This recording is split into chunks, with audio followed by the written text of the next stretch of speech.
it uses your browser. There's no other setup involved. In other words, all you have to do is go out. It's an advertised service. You click on it, and it comes up, and you can chat. A couple downfalls or not so good things about it, but we'll talk about those in a little bit. The IP camera, as I said, we use that at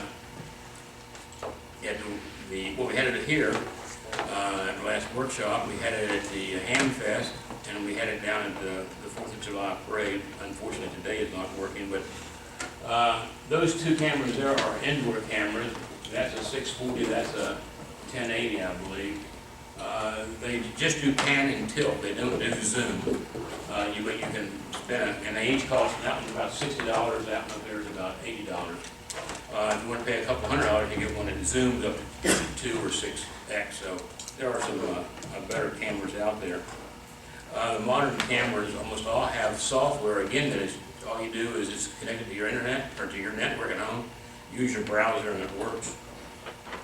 Network and storage, or network attached storage, the thing there that I wanted someone to do FTP. And I'm not a network guru, so I don't know how to FTP. But I do have on the home network several network attached storage devices. So I just decided that it looked to me like broadband and net is nothing more than another network. So I plugged in my home NAS one night, found out what the IP that the broadband was giving it. I knew what the shared directory was, and I hooked up, and there it was. So it's just as simple as setting up a network storage device and finding the IP address that your router is giving it, and you can connect across broadband. And I've done this, matter of fact, today, when we get to the point of hooking it up, you can go in there and get any of the files that I have about broadband Hamnet, like today's session, the notes from the past time, all the files that you need to download to flash from Virgin to 1 to 1 to 2 to, so that's all on there. And again, that particular device there is a 12-volt device. I didn't realize it when I bought it, but it's 12 volts. It's the same 12-volt plug that everything on the back of the routers have, so it runs off the battery. And all I have is just a 12-volt splitter that plugs into the battery and then plugs into each the router and the NAS. So I don't know if anybody has looked at that yet or not. It's not an advertised service. You have to know what the IP address is.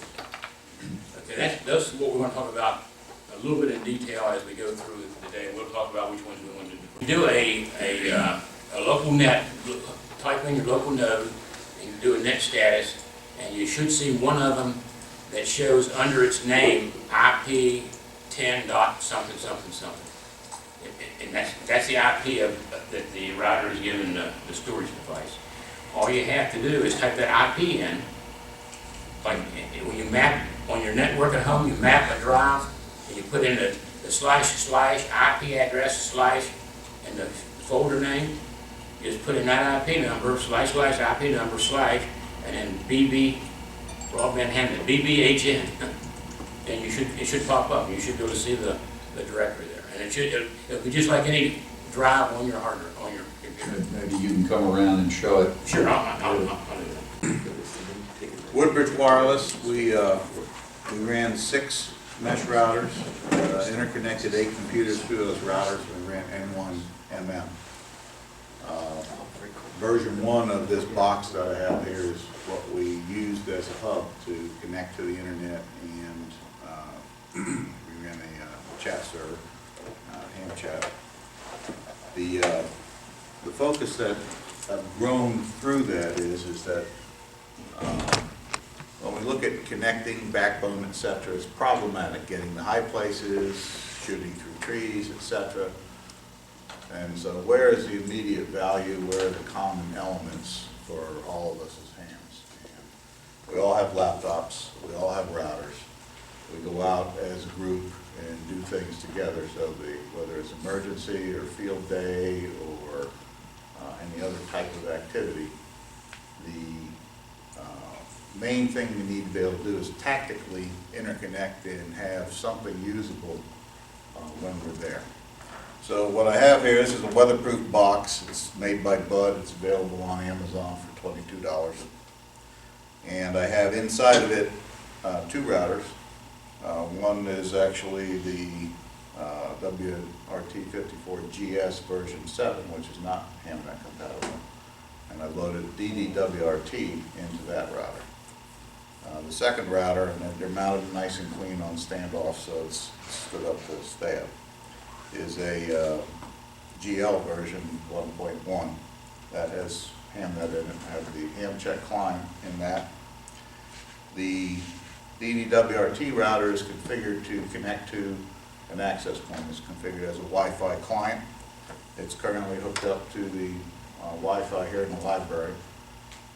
One of the things I've looked at, both in Prince William County, Fairfax County, the cable companies have put up public access Wi-Fi locations. If you have a cable account with your password, you can log in if you have one of these handy. So the idea I have in mind is that you go out someplace public, you set this down, you hook up. If you don't have a public access point, you can use a cell phone, tether into that. Let's see, I then also have a Raspberry Pi 2 mounted in here. I currently have a web server running in that. If you look at the link on KV4UC21, you'll see a home page there. And I only have the web server set up. It's going to give you the sample page. There's not much there to look at, but that's the start. I have an 8 gig USB drive on the Pi configured to automatically boot up and mount when the Pi boots, so I can remove that, do what I want to as far as web page files I want to serve out, etc., and plug it back in. The other item I've been working on is Internet Relay Chat. I have an Internet Relay Chat server in here. I've not got it working yet. My intention is to be able to deploy this.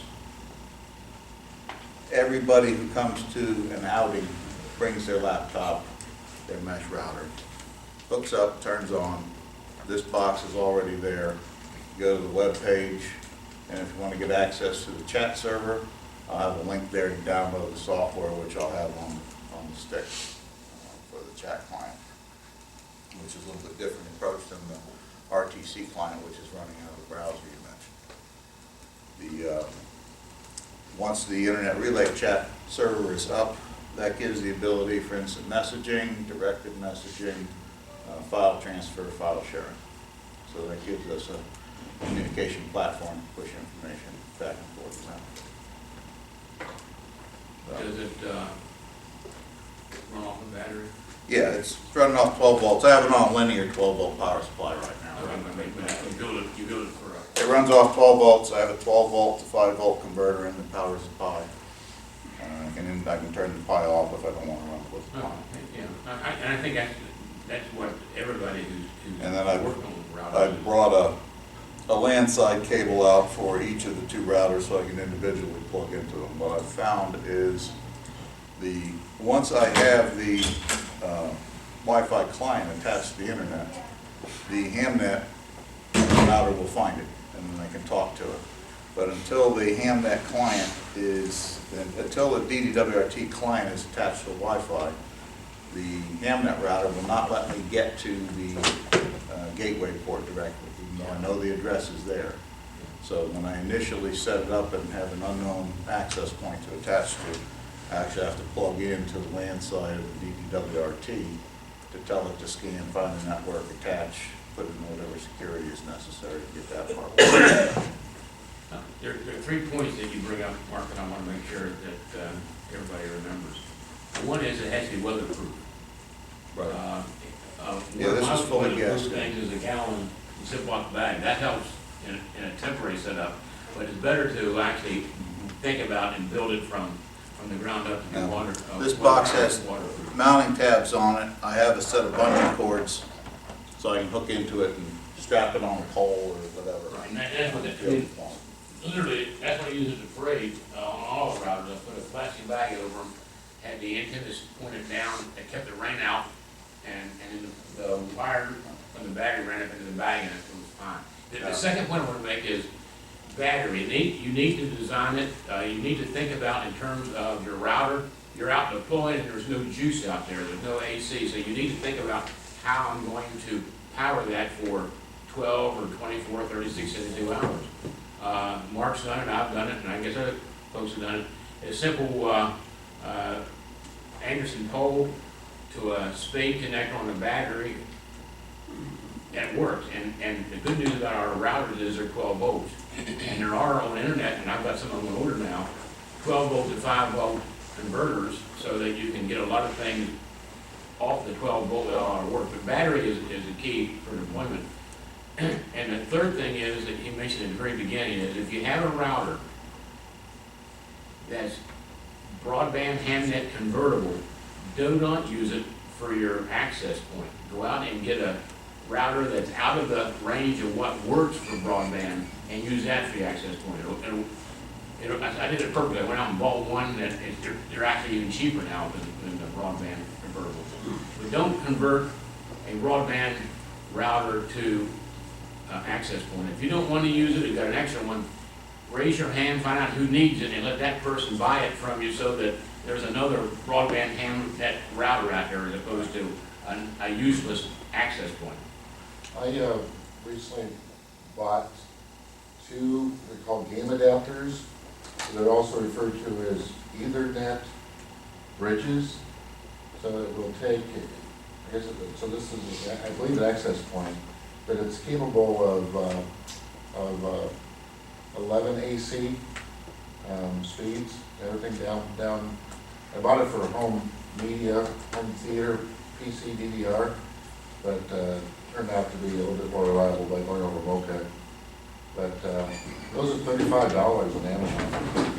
And it takes the wireless signal and it allows you to connect up to 4 devices to that with Ethernet. So Here's one of them that I got. yeah. eBay, I don't know how much it was, $15.